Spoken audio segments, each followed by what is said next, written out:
Bonjour, je suis Anandina, accompagnatrice de potentialité. Je suis énergéticienne, médium, canal, et je vous accompagne sur votre chemin personnel et spirituel, vers l'ouverture de votre propre potentialité. Je suis une facilitatrice sur ce passage vers la naissance de votre être profond et divin. Dans ce parcours riche et intense, j'avais à cœur de vous partager des clés sur ce chemin entre l'invisible et la matière, entre cette intériorité et l'ouverture du champ des possibles. Merci de votre écoute. Bonjour les étoiles. Quand j'ai commencé ce podcast, je me suis demandé ce qui pouvait être le plus utile pour vous. Et forcément, ça passera aussi un peu par mon expérience puisque je ne peux parler que de ce que je connais. J'avais envie que ça soit utile et au plus complet pour vous aider dans votre démarche, dans votre propre évolution. Et je sais qu'à certains moments dans notre vie, on peut se poser cette question de si c'est utile d'être accompagné, si ça vaut le coup. Que cela soit dans une démarche personnelle, spirituelle. Quand j'ai commencé à écrire ce podcast, je me suis rendu compte qu'il y avait de nombreuses formes d'accompagnement. Que cela soit dans notre environnement familial, amical, que cela soit par un tutorat, un parrainage. Alors bien sûr, ici, je vais parler d'un accompagnement qui a été choisi avec plus de conscience, un choix personnel. Lorsque j'ai commencé à accompagner, je l'ai fait depuis toute petite. Je m'en suis rendu compte, en fait, en me rappelant de toutes les fois où on est venu me demander. Simplement me voir pour me parler, comme à une confidente, ou pour me demander conseil, alors que je ne connaissais pas les personnes. Que ça soit petite et même plus grande, ça m'arrivait aussi. Quand je dis plus grande, c'est quand j'étais déjà à la fac. Et en fait, je me suis rendu compte que ça a toujours parcouru toute ma vie. Tout ce que je sais, c'est que depuis toute petite, j'avais cet appel à aider les personnes, à être plus heureuses, épanouies, et qu'ils se rendent compte eux-mêmes de leur propre potentiel, en ouvrant leur champ des possibles.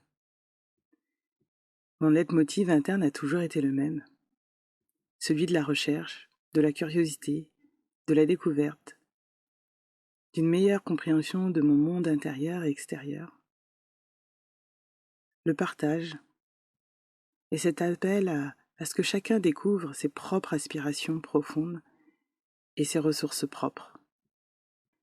À certains moments de ma vie, je me suis également retrouvée à avoir besoin d'aide, car je sentais que quelque chose n'allait pas, sans vouloir ou pouvoir, avec assez de recul, mettre le doigt dessus, mettre le doigt sur le nœud de la situation.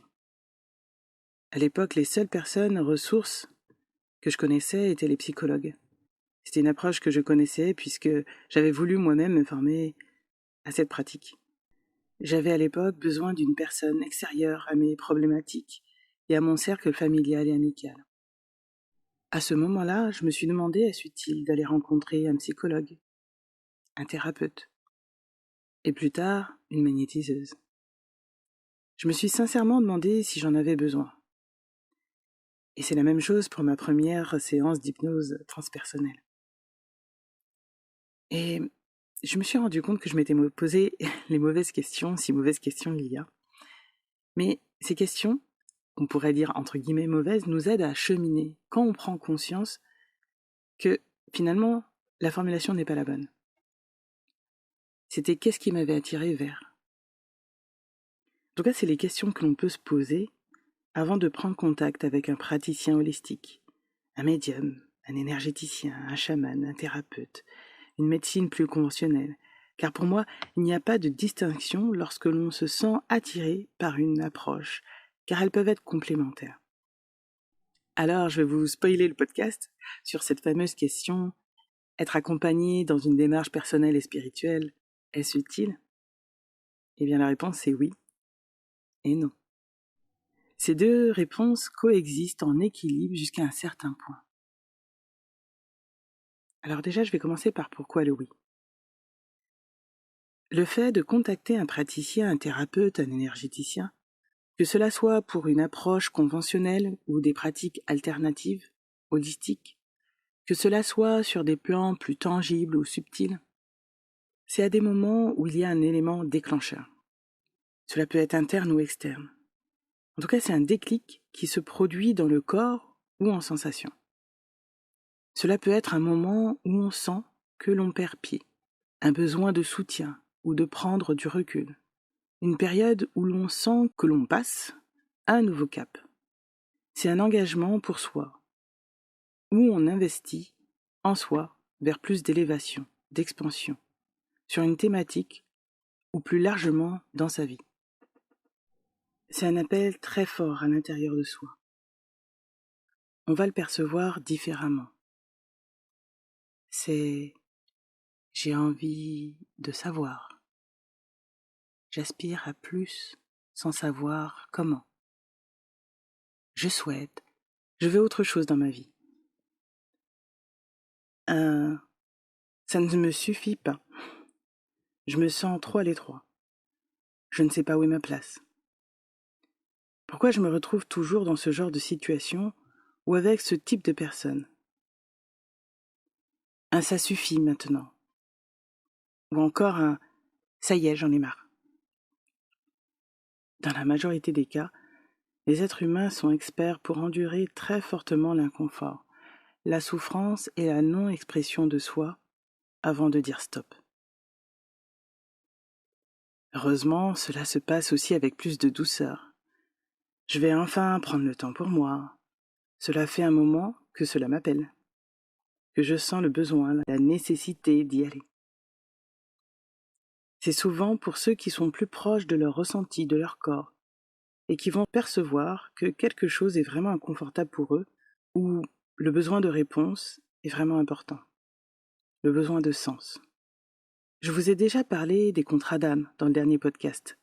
Quelle est la connexion entre les contrats d'âme, les liens énergétiques, le pardon et l'amour? Rappelez-vous que certains rendez-vous sont programmés. Alors, si vous vous sentez d'aller vers une approche, de contacter, de rencontrer un praticien, écoutez-vous. Si cela prend un peu de temps et si cela vous amène vers une autre approche, une autre pratique, une autre rencontre, rappelez-vous que les éléments qui concordent à d'autres événements nous sont inconnus avec notre personnage terrestre. Voici quelques exemples des résistances internes plus ou moins fortes qui ralentiront le moment de faire le premier pas. L'ego, notre fierté, le personnage que l'on croit être, qui pense ne pas avoir besoin d'aide, que cela soit de proches ou de personnes extérieures. Le personnage qui va se critiquer, se culpabiliser de demander de l'aide. Il y a les raisons de l'ego, du mental et du personnage pour ne pas y aller. Il y a également les peurs, qui sont souvent des fausses peurs. Celle de ne pas y arriver, de ne pas réussir, en se mettant la pression avant, pendant et après, que cela soit dans la vie, une discussion, un rendez-vous ou une séance pour soi. Et il y a aussi la fameuse phrase « on verra plus tard ». J'ai pas le temps, c'est pas pour moi. Ou encore le déni, la méconnaissance des pratiques et l'argent. Le résultat est toujours le même finalement. On peut passer des années à côté de soi, car on est en confrontation et en désamour avec soi. Tout cela, ce sont des processus internes plus ou moins conscients. Et il y en a d'autres externes, souvent le regard des autres ou des proches. Il peut y avoir des freins plus ou moins subtils dans l'énergie qui vont souvent jouer avec les résistances citées précédemment. Afin de vous faire baisser en énergie, en motivation, et ne jamais faire ne serait-ce que la démarche de prendre le téléphone. Car ces énergies ont peur également de sortir de votre champ énergétique. Cependant, quoi qu'il arrive, le choix nous appartient. Toujours. à partir de l'instant où on va dire oui à ceux qui nous appellent. Car au fond, nous sommes les seuls à savoir ce dont nous avons besoin. Et la démarche est pour soi-même.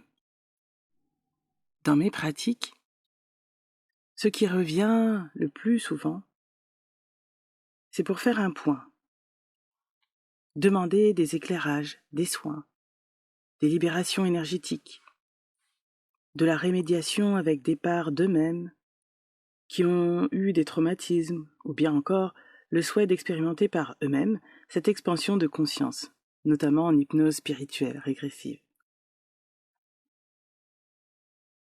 Jusqu'à présent, j'ai choisi 3 approches différentes et complémentaires. L'hypnose spirituelle ou régressive, les soins énergétiques, passage d'âme et canalisation, et l'écoute thérapeutique. Parfois, les personnes ne choisissent qu'une approche, par exemple l'hypnose spirituelle. Et puis parfois d'autres viennent, quelques mois ou un an après, pour faire le point en soins énergétiques, passage d'âme et canalisation, et voir les blocages dans leur vie actuelle avec l'écoute thérapeutique. Tout cela me permet de faire le pont entre cet aspect spirituel, énergétique et terrestre, car tout est relié, et j'apprécie l'accompagnement dans son intégralité et avec toutes nos facettes. Faisons un petit jeu pour vous aider à éclaircir votre espace de réflexion et vous recentrer sur vous.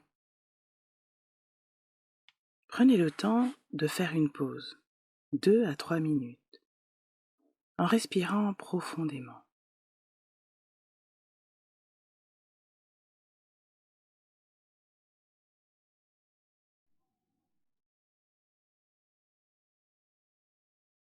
Ensuite, posez-vous la question intérieurement sur la personne et l'approche qui vous intéresse.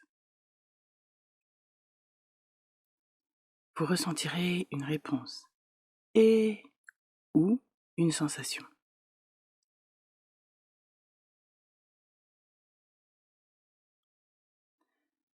Vous pouvez également demander à avoir un signe fort dans cette petite pause ou des synchronicités afin de savoir si c'est utile pour vous de contacter la personne de votre choix. Cela peut être de voir 3 fois le chiffre 7 ou de voir un oiseau ou peu importe. N'ayez aucune attente précise. Demandez juste l'information. Vous pouvez refaire cet exercice en allant vous coucher le soir ou dès votre réveil. À partir du moment où vous avez la réponse et où vous prenez la décision d'y aller, tous les éléments propices pour vous se mettront en place. Et alors lâchez prise sur vos attentes, sur la date et le comment. Sachez juste que tout sera au plus juste. Alors, à quel moment envisager de transformer notre vie ? Eh bien, à partir de l'instant où nous disons stop, ça suffit, à ce que nous ne souhaitons plus dans notre vie. Dès que l'on souhaite du renouveau ou avoir des éclaircissements pour avancer, on ressent le besoin d'un coup de pouce pour sortir de schémas, situations, relations qui ne nous conviennent plus. C'est dans les moments où on se sent bloqué ou tout simplement lorsque l'on a besoin d'un coup de pouce pour entamer une nouvelle étape. À ce moment-là, nous avons les synchronicités, les personnes, l'énergie pour métamorphoser notre vie. Tous les éléments concourent à nous préparer aux rencontres adéquates sur notre chemin. Et ce sera toujours le plus approprié pour nous. Un autre indice pour vous aider dans le choix, prenez le temps de contacter la personne que vous souhaitez. Cela engage uniquement à écouter votre intuition et à prendre la température, on pourrait dire. J'encourage toujours les personnes qui viennent me consulter à écouter leurs ressentis. Prenez le temps de poser vos questions à votre praticien. Les personnes qui me contactent le savent, Une conversation téléphonique peut aller de 10 à 30 minutes selon vos interrogations et l'échange que l'on a ensemble. Le plus important est que vous soyez rassuré et que vous vous sentiez accueilli dans vos interrogations avant une prise de rendez-vous. Pour moi, le cadre est important pour se sentir détendu durant la séance. C'est un espace neutre, bienveillant, où l'on se sent en sécurité et écouté. À la confidentialité. Sur mes différentes pratiques, il m'arrive de publier quelques séances afin que les personnes qui écoutent puissent se rendre compte du déroulement d'une séance. Et puis, certaines sessions que je publie me semblent assez riches en messages et enseignements pour aider le plus grand nombre. Sachez qu'aucune séance ne se ressemble. Et mon but n'est pas avant tout de publier les séances, mais d'être là pour vous. Sur toutes les sessions en individuel ou accompagnement, j'en publie donc très peu, et je demande toujours l'autorisation de la personne. Je lui demande également si elle souhaite couper des parties ou des prénoms. Selon les pratiques, il y a parfois un échange à la suite du rendez-vous, des conseils post-séance. Il y a un élément qui pour moi est essentiel à rappeler. Le thérapeute n'est pas un sauveur. Le thérapeute, le praticien, l'énergéticien, le médium, etc., le praticien que vous allez voir de toute manière, est là uniquement pour vous permettre d'entamer ou réaliser un processus, d'avoir des réponses à vos questions, des libérations, des compréhensions, et bien plus encore. Il ou elle est là pour mettre de la lumière sur ces zones d'ombre et les passer avec plus de fluidité. Il ou elle vous accompagne et ne peut en aucun cas réaliser ce chemin de transformation sans votre implication. C'est un soutien avant tout, et parfois, il ou elle pourra transmettre des outils adaptés. Personnellement, je pense que nous avons besoin de temps pour intégrer toutes les informations et les soins qui peuvent être apportés. Je recommande un délai de 3 à 4 semaines minimum. Selon ce que vous recherchez, le thérapeute, le praticien, pourra être présent 1, 2 ou 3 fois dans l'année pour vous faire sauter le pas dans un domaine précis. Et parfois, ce sera un accompagnement plus long selon les outils, afin d'avoir une autonomie, un équilibre sur le ou les sujets abordés. Par exemple, pour une séance de soins énergétiques passage d'âme et canalisation, 1 à 4 fois dans l'année selon les besoins, c'est largement suffisant. Et la plupart des personnes qui me recontactent, c'est en général pour faire le point. En moyenne, c'est 2 à 3 fois dans l'année, grand maximum.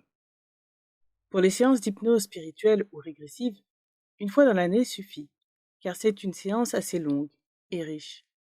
Pour l'écoute thérapeutique, selon le ou les thématiques à traiter, il y aura besoin d'1 à 5 séances environ dans l'année. Les séances que j'effectue sont assez complètes et les retours que j'ai quelques jours ou mois suivants sont assez révélateurs sur les nouvelles synchronicités, compréhension, perception, perspective et les ouvertures dans la vie des consultants.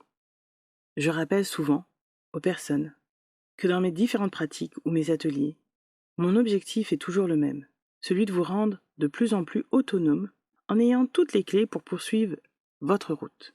À partir du moment où vous prenez un rendez-vous, une séance, vous entamez le premier pas vers le déploiement de votre être. Vous êtes de plus en plus conscient de vos choix d'expérience de vie. Et c'est choisir de plus en plus en conscience sans se voir plus petit que nous le sommes en réalité. Alors, pourquoi je vous ai dit au tout début de ce podcast oui et non? Eh bien, le non, c'est dans les moments où nous sentons que nous arrivons à lâcher prise. Dans les moments où nous sentons que c'est fluide, dans les moments où nous ne pensons pas, dans les moments où nous sommes en amour pour nous-mêmes, lorsque nous sommes dans le moment présent. Chacun d'entre nous, nous touchons à certains moments dans la journée, dans sa vie, dans notre vie, à ces états de grâce où l'on ressent une joie, une plénitude, un apaisement, une paix profonde. Les moments où l'on profite de chaque instant sans réfléchir au passé, présent et futur. nous atteignons ces instants plus ou moins longtemps et parfois il est possible que nous lâchons simplement ce qu'il n'y a plus lieu d'être. Cela se fait régulièrement dans notre vie. C'est lorsque nous arrivons à atteindre l'amour de manière pleine et entière de tout ce qui englobe la création et l'incréé, l'ensemble de toute expérience. Dans l'absolu, si nous parvenons à ne plus avoir cette dualité intérieure-extérieure, alors il n'y a pas besoin d'accompagnement, de soins, de libération. Pour le moment, nous sommes incarnés. Et nous en sommes à un certain point de notre conscience.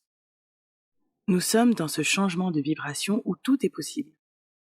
Nous vivons des expériences qui peuvent créer un déséquilibre dans notre psyché et dans notre énergie, jusqu'à ce que l'on retourne dans ce plein amour pour soi, et dans ce soi j'inclus l'univers, tout ce qui est.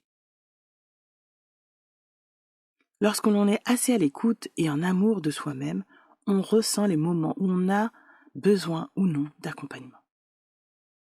Mon but n'est pas de vous inciter à consommer des démarches de développement personnel, spirituel à outrance, sans réelle évolution intérieure.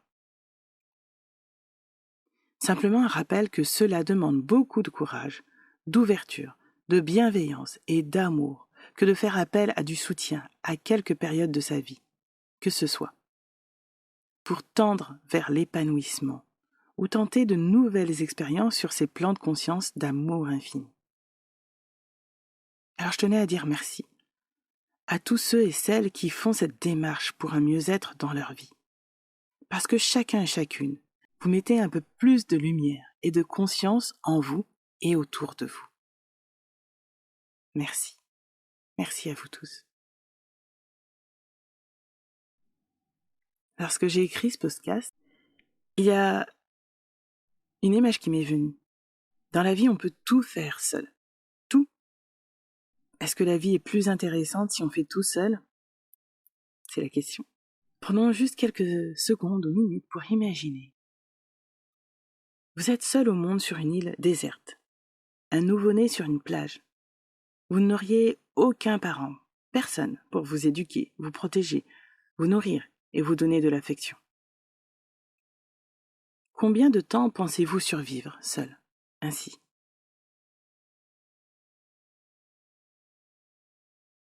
Maintenant, imaginez que vous êtes un adulte, toujours seul.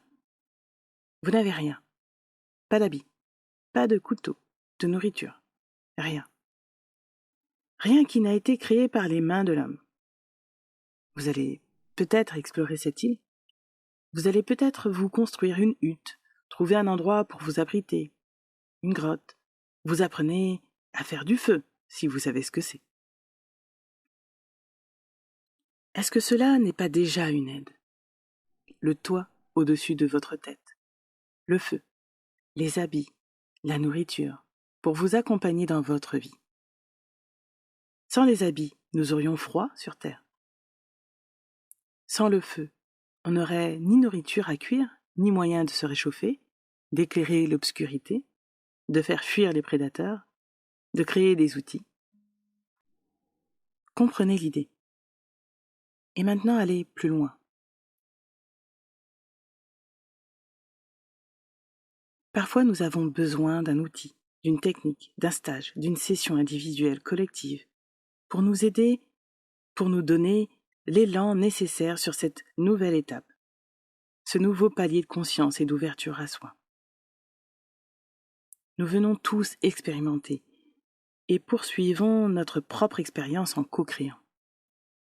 Nous avons toujours eu ce choix de sortir de notre torpeur, d'asservissement, de soumission, de peur intérieure ou extérieure, d'actes, de croyances et valeurs erronées ou de non-amour. Alors, sommes-nous assez courageux individuellement et collectivement pour entamer ce changement vers une nouvelle étape de transformation ou d'évolution ? Nous sommes les seuls responsables de cette réponse.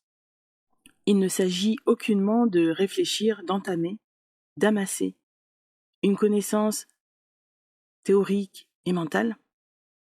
Il s'agit d'accepter de vivre notre vie, d'être plus heureux et épanoui.